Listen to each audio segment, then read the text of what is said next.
तीन तलाक के खिलाफ कानून की हमारी मुस्लिम बहनें बरसों से डिमांड कर रही थी। तीन तलाक के खिलाफ सख्त कानून बनाकर हमारी सरकार ने लाखों मुस्लिम बहनों का जीवन तबाह होने से बचाया है। जब कश्मीर में आर्टिकल 370 लागू था तो वहां की बहनें बेटियां कई अधिकारियों से वंचित थी। अगर वो राज्य के बाहर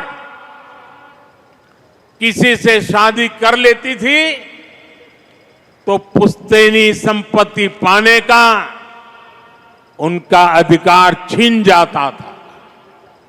आर्टिकल 370 की दीवार गिरने के बाद जम्मू कश्मीर में भी महिलाओं को वो सारे अधिकार मिले हैं जो भारत की बेटियों को, बहनों को मिलते हैं। भारत का हिस्सा होने के बावजूद भी मेरी माताएं, बहनें, बेटियां कश्मीर में उससे वंचित थी और संविधान का डोल पीटने वाले लोग आंखें बंद कर करके बैठे थे। महिलाओं का अन्याय उनके लिए चिंता का विषय नहीं था। संविधान का सम्मान कैसे होता है, ये मोदी ने धारा 370 हटा करके देश के चरणों में समर्पित कर दिया। साथियों, आज समाज के स्तर पर, सरकार के स्तर पर, बड़ी बड़ी संस्थाओं में महिलाओं के लिए ज्यादा से ज्यादा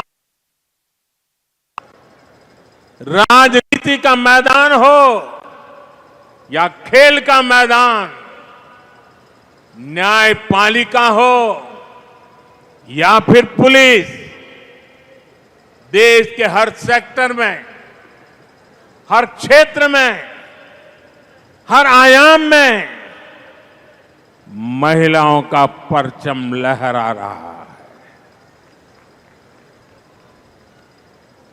2014 के बाद से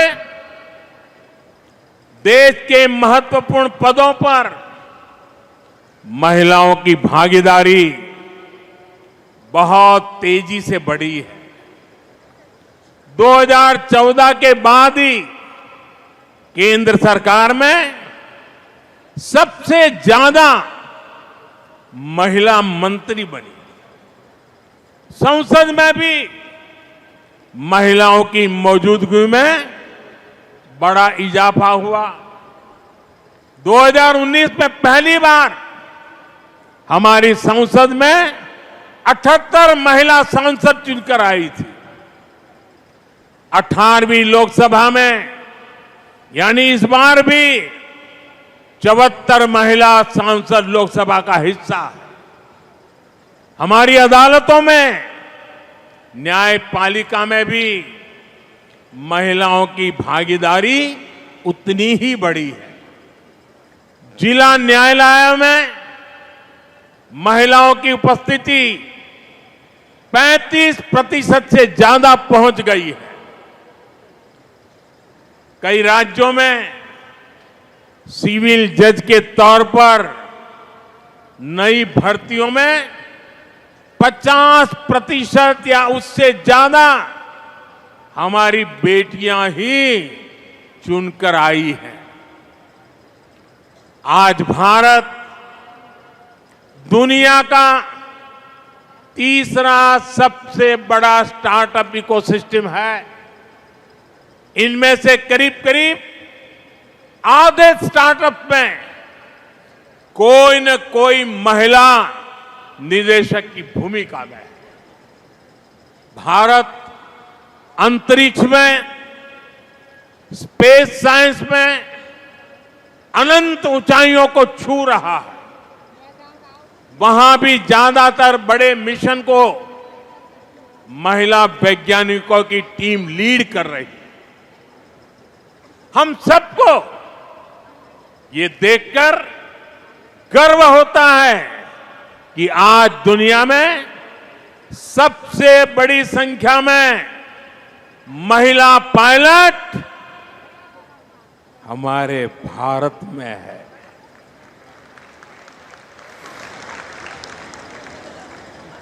हम यहां नवसारी के इस आयोजन में भी नारी शक्ति के सामर्थ्य को देख सकते हैं। इस आयोजन की पूरी जिम्मेदारी महिलाओं ने संभाली है। इतने बड़े आयोजन की सुरक्षा में जो पुलिसकर्मी और ऑफिसर तैनात हैं, वे सबके सब महिलाएं ही हैं। Constable, inspector, sub inspector, DSP से लेकर वरिष्ठ ऑफिसर्स तक यहां की सुरक्षा व्यवस्था महिलाएं ही संभाल रही है। ये नारी शक्ति के सामर्थ्य का ही उदाहरण है।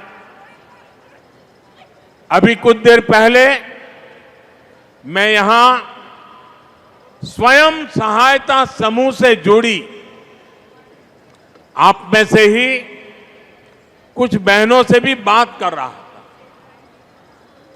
मेरी बहनों के वो शब्द, आप सबका ये उत्साह, ये आत्मविश्वास, ये दिखा रहा है कि भारत की नारी शक्ति का सामर्थ्य क्या है। ये दिखा रहा है कि भारत की नारी शक्ति ने कैसे देश की प्रगति की बागडोर थाम ली है।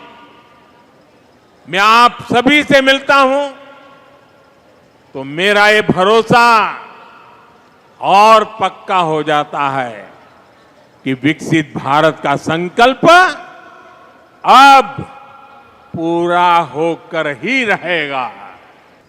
हमने उज्ज्वला सिलेंडर देकर उन्हें धुएं जैसी तकलीफों से भी बचाया।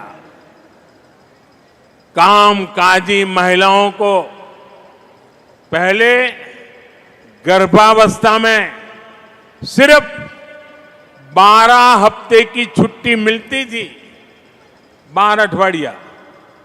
सरकार ने इसे भी बढ़ाकर 26 हफ्ते कर दिया, 26 अठवाडिया।